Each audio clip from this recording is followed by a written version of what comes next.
Nakahatag og dakong garbo sa komunidad ang pipila ka mga sakop sa Bajau Community sa Lakbayan sa Subo. Ang usa mitapos nga cum laude sa kolehiyo ug ang usa nakaabot na sa United Nations. Ato silang ila-ilahon sa report ni Alan Domingo. Siya si Brian Isnani, usa ka youth leader sa Bajau Community sa Barangay Mambaling, diin kasamtangan usab siyang nagtudlo sa mga bata. Si Brian ang labing unang cum laude sa ilang tribo sa iyang pagtapos sa Bachelor of Elementary Education. Dili walk in the park ang giagian ni Brian kinsa nakasinati siya og diskriminasyon kaniadto apan wa siya magpadaog taas agtang niyang gisungasong ang mga pagsuway ug ang paghukom sa uban sa iyang pagkataong isip minority. Hangtod nilampos siya sa iyang pangandoy. Maka-proud siya kay maulagi na ang mga Bajau noon o kanang mga yuayra, kanang naara sa mga dalan. But ang akong achievement nga nakapot kay para nako dila di siya para sa ako.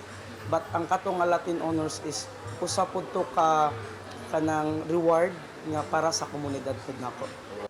Si Vinerva Amil, taod-taod nang nagtudlo sa mga bata sa Bajau Community, diin siya nahisakop. Sama kang Brian, nakasinati usab siya og mga hagit sa pagbugtaw niya sa iyang damgo. Kini ang iyang gihimong inspirasyon nga mulampos ug tuod man nahimo siyang usa ka magtutudlo. Apan wala siya magdahom nga makatambong siya sa tigom dito sa United Nations. Diin gidala niya ang tingog sa ilang komunidad. Proud, oo proud kay ko nga nakaadto ko pero kanang kuan ba kanang inigabot man gud nimo dito is kanang ang masinati nako bang kana bitong mga problem kana bitong kanang murag challenges.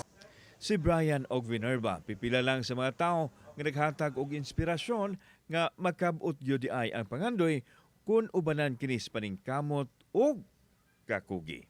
Ang ako ra yung prinsipyo sa kinabuhi is if makasugat kod mga discrimination, bully sa akong kinabuhi is dili ko mo fight back in a physical way but mo fight back ko pinagi sa pagpakita nga I have the skills and ability to achieve same things nga ila pod mabuhat sa tao. Maghinaot mi nga kanang bitong mga tao nga nagkuan sa amo, naglabel, dili miingon ana kanang parehasad mi sa ubang tao bila na may pangandoy, naasad mi kanang unsa na kanang pareha nila nga kanang naasad mi plano sa kinabuhi.